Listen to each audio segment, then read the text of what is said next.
Добар ден, почитувани, следуваат минутите резервирани за најновата Телма амбуланта. Петочното издание го реализираме во соработка со клиничката болница Жан Митрев. Сонцето носи здравствени придобивки, но има и негативни страни кога станува збор за здравјето на кожата. Затоа треба паметно да се искористи и да се применува адекватна сончева заштита. Дали факторите за заштита од сонце во кремите за сончење нудат 100% бариера помеѓу кожата и штетните сончеви UV зраци. Вела дека кожата е памет и секоја изгореница, дури и они од детството. Што тоа значи?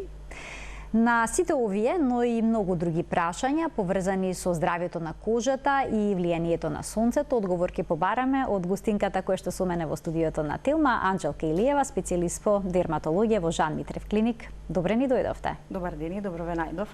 Сончевата светлина е составена од зраци со различна јачина, некои од нив допираат до длабоките слоеви во кожата, но пред да преминеме на оштетувањата на кожата од сонцето, да разрешиме една дилема.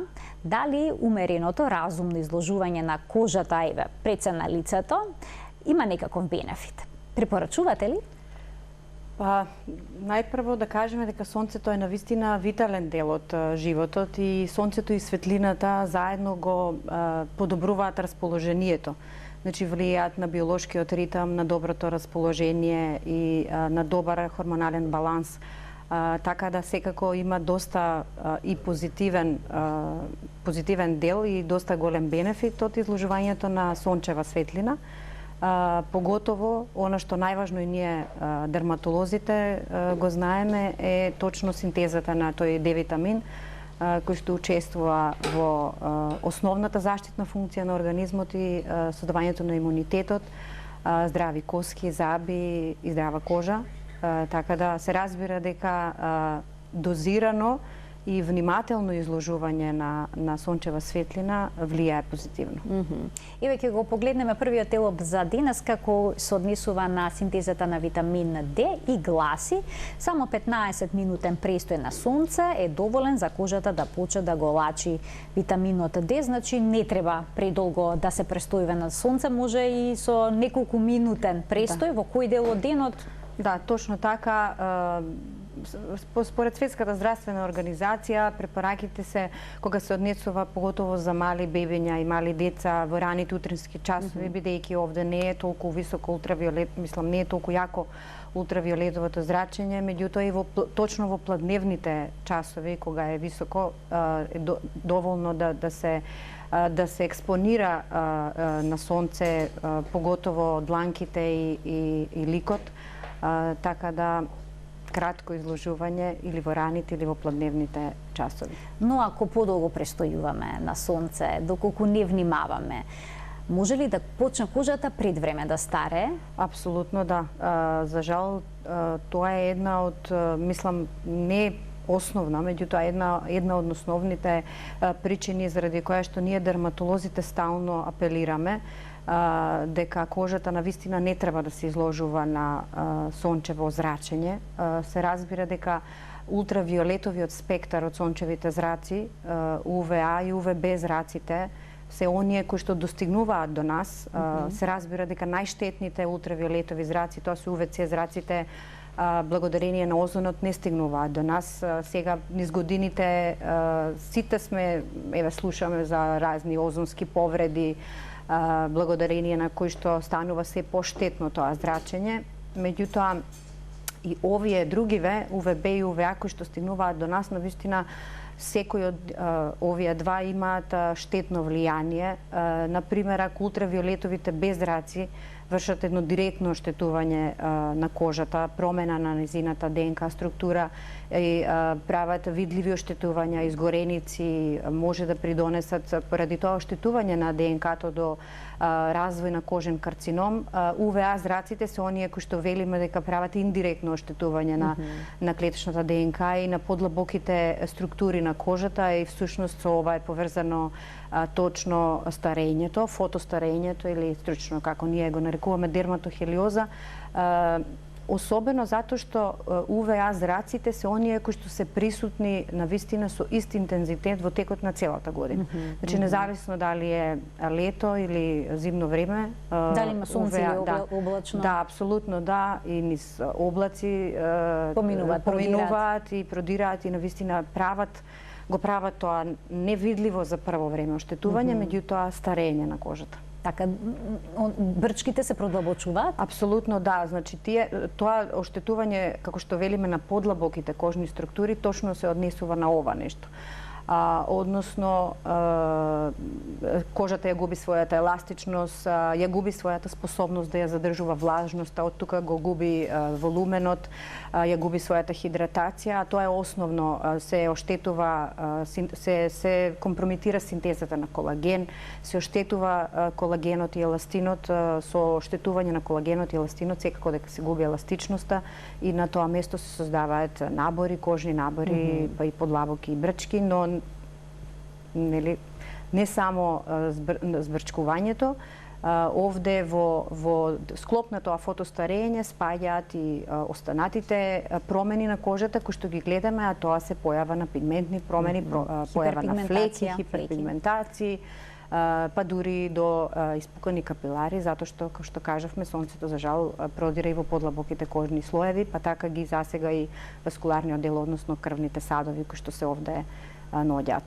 Доколку некој е склон на хиперпигментација, односно создавање на флеки на лицето, што треба да прави? Секојдневна заштита со креми на лицето? Да, нашите препораки, односно не само нашите, туку и препораките и на Светската здравствена организација, и на сите европски кампањи и издруженија, се да навистина се нанесува фотозаштитен или фотопротективен крем на сите лица, независно од фототипот на кожа. Ние дерматолозите користиме една класификација, така наречена по Фицпатрик, според која што постојат 6 фототипови на кожа, и да кажам дека и за кај нас во нашата држава најприсутни се, да речеме, фототиповите 2 и 3, меѓутоа сепак постои еден.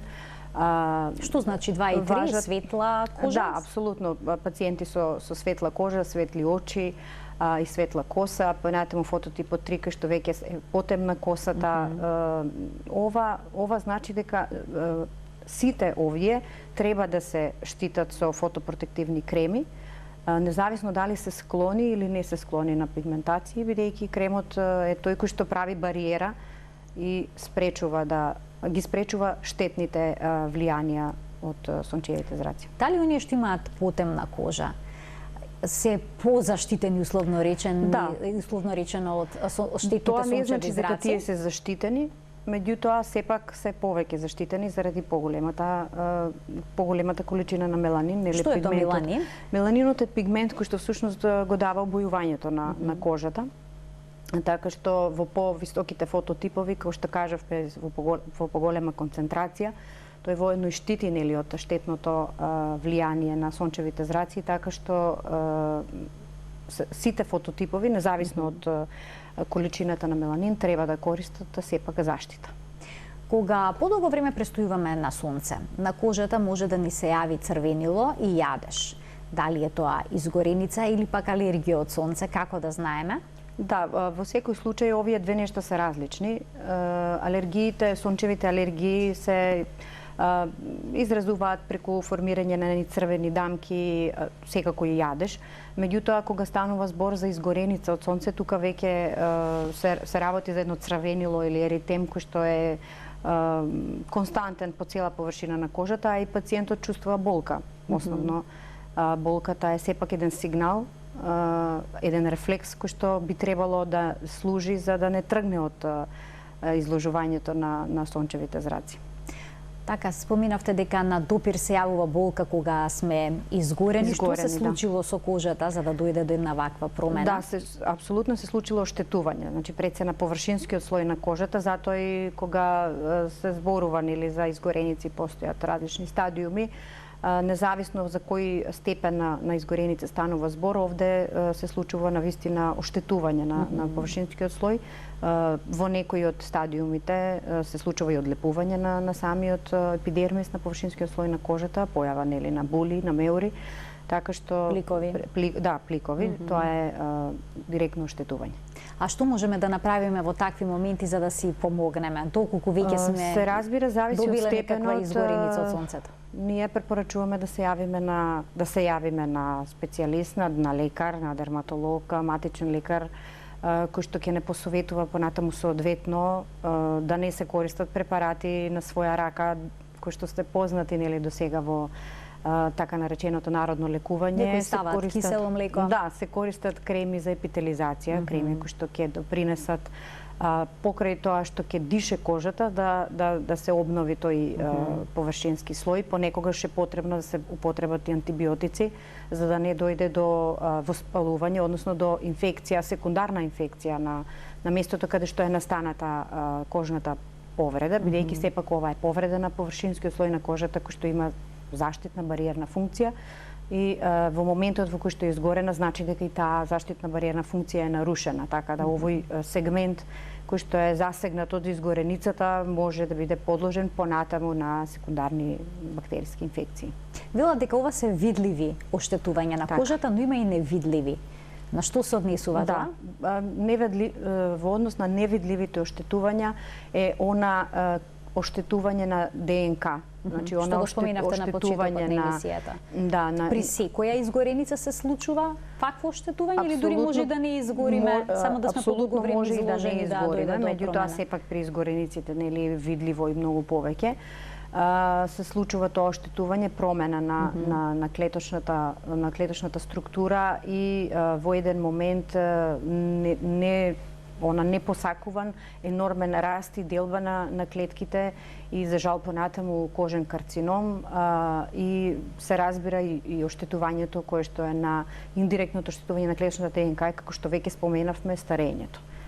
Вела дека кожата ги памети сите изгореници од сонцето, дури и они од детството.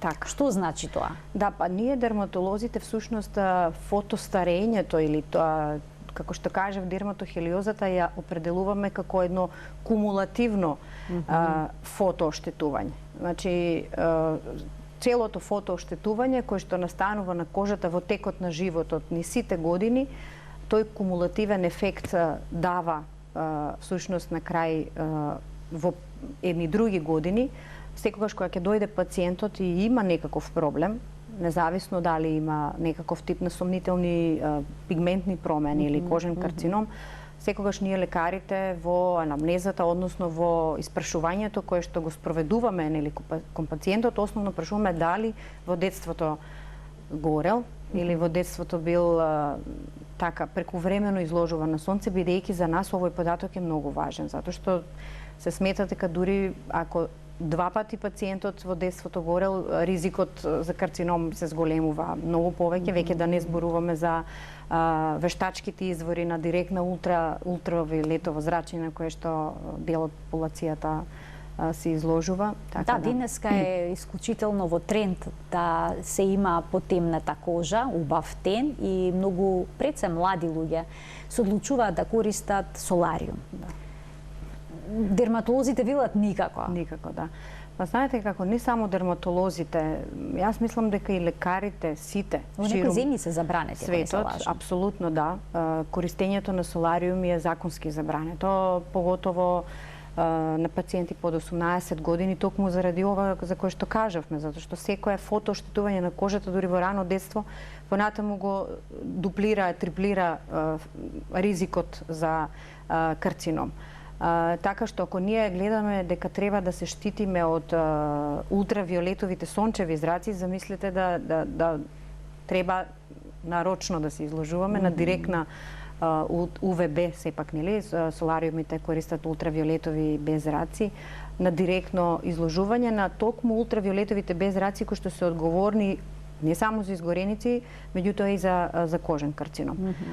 Така што кај нас, мислам, ширум светот постојат навистина бројни кампањи за да се спречи сето ова и за да се подигне свеста кај пациентите. Ние исто така се трудиме нормално и кај нас, меѓутоа никако во делот наш, значи дерматолози, лекари, да бидеме дел од тие кампањи, Сепак Македонија е дел секоја година и годинава од европската кампања за борба против канцер на кожата, карцином на кожата, која што е во организација на една многу сериозна европско здружение, Европската академија по дерматоонкологија. Кампањата се нарекува Евромеланома, се спроведува во цел свет, во сите земји ширум светот. Има едно, да кажам, прегледи се вршат, нели, бесплатни дерматоскопски прегледи на пациенти кои што претходно можеби немале можност или не се јавиле, се делат информации, брошури со цел да се информираат за штетното, нели, дејство на сончевите зраци пациентите, и мислам дека таа свест треба да се подига се повеќе. Впрочем, мислењето за тоа дали една боја на кожа е поубава е многу објективно. Секој мисли дека светол тен не мора да биде светол тен, веле аристократско, бавина аристократско, токму тоа бело. сакав да кажам, сега дека се променети порано токму белиот тен и светлиот тен се сметал дека е убав тен. Со годините можеби тоа се променило, но пак е нешто кое што е перцепција. Така што ние сме тие кои што треба за само потемнување? Штетни се, не се штетни? Дали може би се тие добра алтернатива за оние кои што добра сакаат алтернатива и во секој случај многу подобра алтернатива за оние кои што по некаква причина инсистираат или сметаат дека е подобро да имаат потемен тен. Подобра алтернатива отколку да се изложуваат на штетни сончеви зраци кои што може да предизвикаат кожен карцином. Порано се сметаше дека е подобро најнапред да се појде во солариум, за кожата да се подготви за сонцето на плажа. Денеска велат дерматолозите, лекарите никак. Да, во никој случај. Значи, такво нешто, такви препораки од страна на било кои лекари ширум светот не постојат. Значи, такви протоколи, гајдлајни во кои пациентот треба да се советува да се изложува на вештачки извор на ултравиолетово директно зрачење за да се подготви за на плажа не постои. Како што кажавме и на самиот почеток, да, постојат, познати се и на вистина бенефитите од сончевата светлина се многобројни, меѓутоа сепак тоа изложување на сонце мора да биде многу одговорно и да биде многу разумно, да биде кратко, да биде во сончеви часови во кои што нема интензивна сончева светлина, особено не помеѓу 11, 12 и 4 часот, значи да биде во раните утрински часови, попладневните часови кога не е толку, и се разбира фотозаштита. Значи фотозаштита не значи само да нанесуваме фотозаштитен крем, туку тоа е еден склоп на мерки кои што пациентот се советува да ги превземе за да всушност обезбеди сигурна фотозаштита, пред се да носи заштитна облека, нели? Се почнува од таму. Качкет, шешир. Да, апсолутно памучна облека со која што ќе дише кожата, лесна, заштитна капа во светли бои, да биде покриен поголемиот дел од телото нормално и така, но сето тоа не е доволно и веднаш по рекламите ќе појасните што значат заштитните фактори, колкава заштита всушност овозможуваат. Почитувани, останете на Телма, следува краток блок реклами.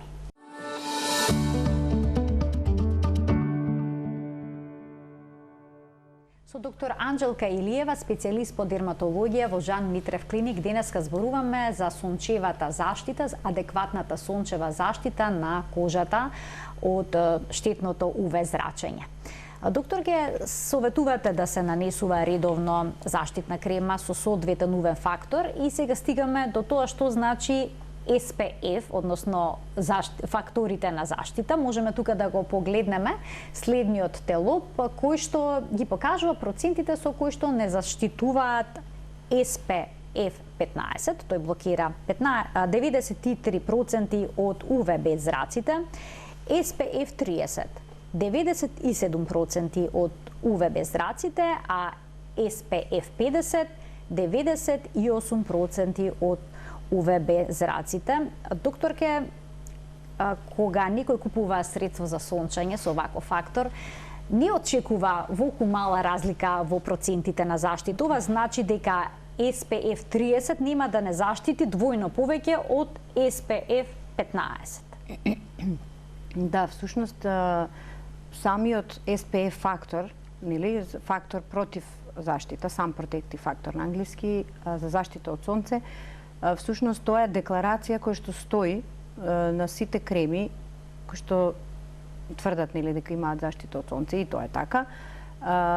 Значи дека штитат од сончево изгорување пред се.